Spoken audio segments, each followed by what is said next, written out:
Qualifying cut off marks क्या रहेगा। और एक और नई वीडियो और एक बहुत इंपॉर्टेंट वीडियो। सो आपके बहुत ज़्यादा डाउट आ रहे थे क्योंकि आपका पेपर पास में आ रहा है, तो आपके दिमाग में ये डाउट चल रहा है कि sir qualifying cut off marks क्या रहेगा, हमको मेरिट लिस्ट में कंसीडर किया जाएगा नहीं किया जाएगा, कितना मार्क्स हमको लेके आने हैं और एग्जाम डे के दिन किन किन चीज़ों का ध्यान रखना है, वो सब कुछ मैं इस वीडियो में बताने वाला हूँ। तो जो चीज़ें मैं आपको बताऊं कि ये आपको एग्जाम डे के दिन ध्यान रखना है, तो एटलीस्ट आप मेरे से प्रॉमिस करके जाना। आप मेरे के सामने बोल नहीं सकते, लेकिन अपने अंदर आप बोल लेना कि हाँ सर, हाँ भैया, मैं प्रॉमिस करती हूँ ये जो चीज़ आपने बताई है मैं उनको फॉलो करूंगी। अगर आप इनको फॉलो करते तो आप भी एक किसी ना किसी एम्स कॉलेज के अंदर में एडमिशन आपको मिल जाएगा, क्योंकि आप वो गलती नहीं करोगे। आपके लिए कोई भी एम्स कॉलेज हुआ, नर्सिंग हुआ, ये आपका दिल्ली हुआ, कल्याणी हुआ, भुवनेश्वर हुआ, पटना हुआ, जो भी आपका ड्रीम एम्स कॉलेज है। तो चलो मैं पहले आपको स्टार्ट करता हूँ। सबसे पहले आता है क्वालिफाइंग कट ऑफ मार्क्स कितना होना चाहिए। जैसा कि आपको पेपर का पता है, पैटर्न आपको अच्छे से पता है, वो मुझे बताने का भी जरूरत नहीं है, फिर भी मैं आपको जस्ट ब्रीफ में बता दूं, आपका 100 मार्क्स का टोटल पेपर होने वाला है। अरे यार, एक चीज और आ रहा था, एक स्टूडेंट बोल रहा था, एक स्टूडेंट बोल रही थी कि सर कट ऑफ तो ये इतना कंपटीशन है। भाई तुमको मतलब ही क्या है कंपटीशन से? देखो पता है इतने लोग इस एग्जामिनेशन के अंदर में, जितनी गर्ल्स लोग हैं, बहुत लोग ऐसे कुछ भी नहीं पढ़ती है, 4 साल से बस ऐसे फॉर्म भराई जा रही है, वो बस फॉर्म भर देती है और जाके दे के आ जाती है, होना जाना कुछ नहीं होता है। ठीक है, अगर आपने थोड़ा सा भी सीरियसली अपने अंदर से आप पूछोगे हाँ मैंने मेहनत की है, मैंने डेली पढ़ाई की है, तो आपको एडमिशन मिल जाएगा। वो फॉर्म को 3.5 लाख लोग भरे, 4 लाख भरे, 15 लाख भरे, 50 लाख भरे, आपको एडमिशन मिल जाएगा। ठीक है ना। अब इसमें जो पढ़ने वाले होते हैं ना, 3 से 4% पढ़ने वाले होते हैं, और जो पढ़ता है उसका एडमिशन आराम से हो जाता है। अब चलते हैं क्वालिफाइंग कट ऑफ मार्क्स के। 100 मार्क्स का पेपर होता है, जिसके अंदर में क्या होता है आपका, देखो 30 का फिजिक्स हुआ, 30 का केमिस्ट्री हुआ, 30 का बायोलॉजी हुआ, 10 मार्क्स का आपका जीके जीएस होता है। तो कितना मार्क्स लेके आना है? देखो एम्स ने क्या बोल रखा है, पहले मैं आपको वो बता देता हूँ, यहाँ पे मैं आपको पता लग जाएगा एम्स ने जो बोल रखा है, फिर मैं आपको बताता हूँ। ये देखो बहुत फास्ट भाग रहा है ये तो, यहाँ देखते हैं अपन। ये देखो यहाँ पे, हाँ ये देखो यहाँ पे बोल रखा है एम्स ने, कितना बता रखा है पहले बोल समझते हैं, फिर मैं आपको बताता हूँ आपको एग्जैक्टली लाना कितना है। और आपका ना एक दिमाग में ये भी चल रहा होगा, अगर आपने ये लास्ट ईयर का कहीं ना कहीं इधर उधर से या कहीं यूट्यूब में कहीं भी देखा होगा कि भैया ये परसेंटाइल कैसे निकालते हैं, ये परसेंटाइल कैसे पता चलेगा, क्या हम खुद निकाल पाएंगे? वो भी मैं आपको बताने वाला हूँ। देखो, और देखो अगर इस चैनल पे आप ना फर्स्ट टाइम हो ना, तो आपको टेंशन नहीं लेना है। इस चैनल पे मैं आपको कैसे आपको चॉइस फिलिंग करना है, कैसे काउंसलिंग करना है, जिससे कि आपके चांसेस हो। आपको कौन कौन से एम्स के कॉलेजेस, कल्याणी, भुवनेश्वर, बठिंडा, जम्मू, जो भी आपका ड्रीम कॉलेज हो, आपकी रैंक के अकॉर्डिंग कौन सा पुट करना है, वो मैं आपको बताऊंगा अभी इसी चैनल पे। तो सब्सक्राइब करके बने रहना। देखो द कट ऑफ, यहाँ पे देखो क्या बोल रखा है, the cut off qualifying marks for admission is required in entrance test for all BSc nursing. देखो जनरल और ईडब्ल्यूएस के लिए बोल रखा है। देखो जनरल कैटेगरी के लिए बोल रखा है आपका सैलरी 50% फॉर जनरल और ईडब्ल्यूएस के लिए 50%। ठीक है ना। उसके बाद में 45%, और ये देखो ओबीसी के लिए 45% और एससी एसटी के लिए 40%। बट क्या आपको एग्जैक्टली इतना चाहिए? नहीं, बताओ कितना चाहिए। और ये आपका वेरी करता है, ये आपका वेरी करता है। अब किस चीज पे वेरी करता है? देखो पहला चीज मैं आपको यहाँ समझा देता हूँ, ब्लैंक पेज होगा तो ये देखो यहाँ मैं आपको अच्छे समझा देता हूँ, समझ आ जाएगा। देखो होता क्या है, पहले मैं आपको बताता हूँ मेरिट लिस्ट का जो कट ऑफ जाता है वो कैसे डिसाइड होता है। सपोज जैसे आपका, जैसे कि 1291 टोटल सीट्स है, 1291 टोटल आपका सीट्स है, टोटल सीट्स है। मैं मान के चलता हूँ, मान लेते हैं हाँ कि जो 500 सीट्स है ओबीसी कैटेगरी, उसके ना 4 टाइम्स वो कैंडिडेट लेते हैं, मतलब कि जिनका ओबीसी कैटेगरी है उसमें से 2000 लोग लिए जाएंगे। ठीक है ना। अगर हम मान के चलते हैं कि एससी वालों का 300 सीट है, तो उसका 4 गुना कर लो। ठीक है ना। ये देखो 1200 कैंडिडेट लिए जाएंगे। ऐसे करके आपने देखा होगा कि माना कि चलते हैं 200 सीट अगर ईडब्ल्यूएस वाले का है, तो 200 इंटू 4 कर लो। ठीक है ना, ये 800 लोग हो गए। ऐसे करके आपके 5 से 6000, ठीक है ना, 6 से 7000 लोग आपके लिए जाते हैं काउंसलिंग के टाइम पे। अब वो बोले कि मार्क्स कितना चाहिए भैया, रैंक से तो हमको समझ नहीं आ रहा, अभी तो हम कैसे रैंक का समझेंगे। तो देखो वो डिपेंड करता है आपका पेपर का लेवल कैसा आता है। अगर आपका पेपर का लेवल इजी आया, जो कि बहुत आसान भी आता है, अगर आपने बेसिक भी ढंग से पढ़ा ना, आप करके आ जाओगे। आप ऐसे टिक करोगे। बायोलॉजी को तो ना आपने कब देखा, मतलब आपने कब देखा और कब आपने खत्म कर दिया, ऐसा होगा। इतना आसान पेपर आएगा। बस आपको उस टाइम पे क्या चीजों को ध्यान रखना है, कोई भी सिली मिस्टेक नहीं करनी है। ठीक है ना। अब देखो मार्क्स में आपको बताऊं कि मार्क्स आपको क्या लेके चलना है। मार्क्स का अगर बताऊं तो जो उसमें बताया कि 50% आपको लेके चलना है, तो वो डिपेंड करेगा आपका पेपर का लेवल क्या है। अगर पेपर का लेवल टफ आता है तो वो उससे भी कम हो जाएगा, लेकिन कम से कम आप लेके चलना कि जर्नल वाले 100 में से 50 तो लेके आना। और मैं बोलूंगा 50 से +5 करके आप कम से कम 55 मार्क्स लेके आना। इतना भी लेके आओगे तो आपको जो काउंसलिंग का जो लिस्ट है उसमें आपका नाम आएगा। और जो उन्होंने बोल रखा है कि आप अगर ये आपका ये हो गया, और अगर आप 50% तक भी 50% आप ओबीसी के अंदर में हो तो 50% मार्क्स आप कम से कम लेके आना, जिससे कि आपको इस मेरिट लिस्ट के अंदर में आपका नाम आए।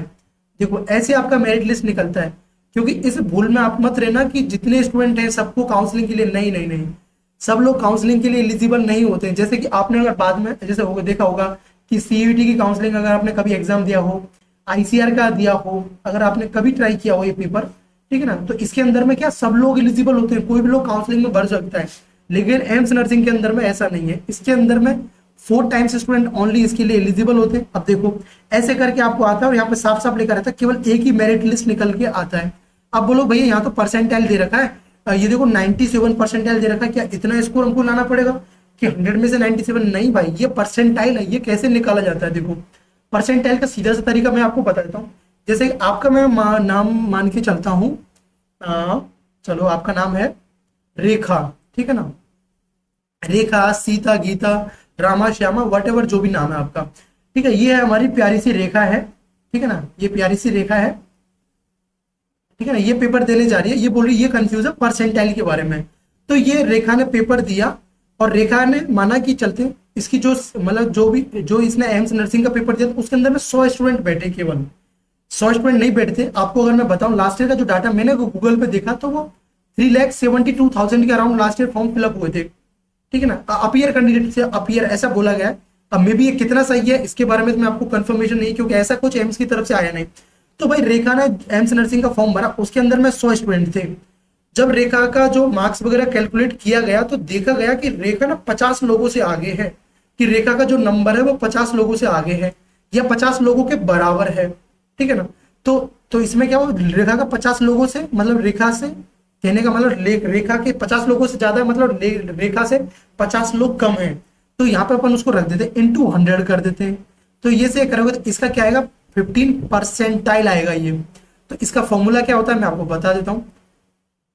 इसका सीधा सा फॉर्मूला होता है कि टोटल नंबर ऑफ कैंडिडेट कितना है, टोटल नंबर ऑफ कैंडिडेट कितना है वो आपको रखना होता है, इनटू आपका जो सम ऑफ कैंडिडेट बिलो देन, मतलब आपसे सम ऑफ ऐसे कैंडिडेट कितना है जो आपसे कम है, आपसे नीचे है, आपके बराबर है, आपसे नीचे, उनको रखो और इनटू 100 कर दो तो आपको परसेंटाइल आ जाएगा, ठीक है। ये तो परसेंटाइल के बाद में रहा। तो मैं अभी आपको बताया कि जो क्वालिफाइंग आपका जो मार्क्स रहने वाला है कम से कम 50% लेके चलो, बाकी वो पेपर के लेवल पे डिपेंड करेगा, बट 50% लेके जाओगे तो आपको मिल जाएगा। अब मैं आपको कुछ टिप्स देने वाला हूँ, उससे पहले ना एक चीज बताता हूँ। यहाँ पे जो रैंक भी है और लास्ट में है, ये देखो मैं आपको बताता हूँ, यहाँ पे देखो जो रैंक है, इतना रैंक आपको आता है, ये देख लो। जनरल कैटेगरी के अंदर में देखो 6,391 रैंक आपका आता है, तो आप इसके लिए एलिजिबल रहोगे। सेपरेट इनका अलग अलग कट ऑफ बनता है। ये देखो ईडब्ल्यूएस का ये हुआ, इतना हुआ, इन कैटेगरी का इतना रैंक आया, वो इसके लिए। ये जो आपका है ये जनरल रैंक है आपका, ठीक है ना, ये आपको दिख रहा है, इतना आएगा तो आपको काउंसलिंग के लिए आप एलिजिबल रहोगे। अब बोलोगे भैया हम तो पेपर देने जा रहे हैं, हमारा पेपर है अभी 3 दिन बाद, तो अभी किन चीजों का हमको ध्यान रखना है, तो मैं आपको बता देता हूँ। अगर इन चीजों का ध्यान रखोगे तो भाई आपके सिलेक्शन के चांस ज्यादा होंगे। वैसे मैंने आपको अगर कट ऑफ जानना है कि कितना मार्क्स चाहिएगा हमको पर्टिकुलर कॉलेज के लिए, तो मैंने लास्ट वीडियो में अच्छे से बताया है, अगर उतना लेके चलोगे तो आपको मिल जाएगा। अब मैं आपको बता रहा हूँ इंपॉर्टेंट पॉइंट्स बता रहा हूँ जो आपको ध्यान देना है, क्योंकि भाई आपका एक मार्क्स ना आपको एम्स नर्सिंग से बठिंडा में पहुंचा सकता है। ये बात ध्यान रखना, एम्स नर्सिंग से बठिंडा में पहुंचा सकता है, मतलब लोअर कॉलेज से टॉप कॉलेज में जाने के लिए आपको कुछ चीजों का ध्यान रखना है। और एडमिशन के लिए भी ऐसा नहीं कि आप कुछ क्वेश्चंस की वजह से, पहली चीज कोई भी तुक्का लगा के नहीं जाना है, ये अपने आप से प्रॉमिस करना है, मुझसे प्रॉमिस करो कि सर और भैया मैं प्रॉमिस करता हूँ कोई भी क्वेश्चन में मैं तुक्का लगा के नहीं आऊंगी, जो मेरे से बनेगा केवल मैं उसी को अटेम्प्ट करूंगी, पहला चीज। दूसरा चीज, मैं क्वेश्चन को बहुत केयरफुली पढ़ूंगी, जल्दबाजी के चक्कर में बिल्कुल भी ऐसा नहीं करूंगी कि मैंने पढ़ा नहीं, उसमें पूछ रहा है कि किसने नहीं दिया, इसमें से कौन सा नहीं है, और आपने पढ़ लिया, उसमें लिखेगा है, आपको दिखेगा है, नहीं आपको नहीं दिखेगा। इंग्लिश में बता रहा हूँ नोट वाला, ठीक है ना, आपको नोट नहीं दिखेगा, आपको बस दिखेगा, और आप पहले टिक करके आ जाओगे, फिर बाद में आप अपना माथा पीटोगे कि ये मैं क्या करके आ गई। क्योंकि आपको पता है जो क्वेश्चन को ढंग से पढ़ेगा वो उसको करेक्ट करके आएगा, और आपने उस पर टिक किया मतलब वो क्वेश्चन आप पे आता था।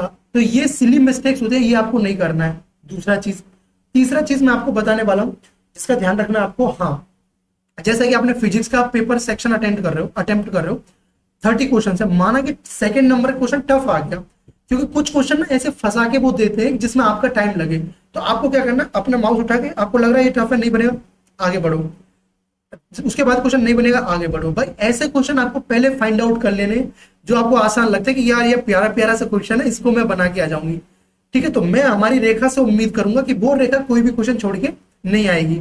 ठीक है ना, तो ऐसे करके और तुक्का लगा के नहीं आना है, पहले आपको फाइंड आउट करना इजी क्वेश्चन। ठीक है, ये आप कर लेना। एक चीज और देखो, ये वाला, ये हमारा टेलीग्राम चैनल है, ये देखो एटिक एकेडमी करके। ठीक है, ये देखो इसके अंदर मैंने देखो आपको कुछ क्वेश्चन डाल रहा हूँ, सेट डाल रहा हूँ, तो जीके जीएस के लिए इनको करके चले जाना मेरे भाई। जो भी मैंने इस पर डाल रहा हूँ, पेपर डालूंगा, इसको ज्वाइन करके देखो, इसको ज्वाइन करो ना करो कुछ नहीं, लेकिन कम से कम इस पे जो मैंने डाला हुआ मटेरियल उसको करके जरूर चले जाना, आपको बहुत हेल्प मिलेगा आपके जीके जीएस वाले सेक्शन में। जो मोस्ट रिपीटेड क्वेश्चंस होते हैं कि हाँ ये रिपीट होते हैं, ये कॉमन क्वेश्चन है जो आपसे पूछा जा सकता है, जैसे हेल्थ डे कब होगा, ठीक है ना, हेल्थ डे क्या है, एम्स का चेयरमैन कौन है, ठीक है ना, एम्स का, ये सब चीज कुछ बेसिक चीजें ये आपको पढ़ लेनी चाहिए। ठीक है ना,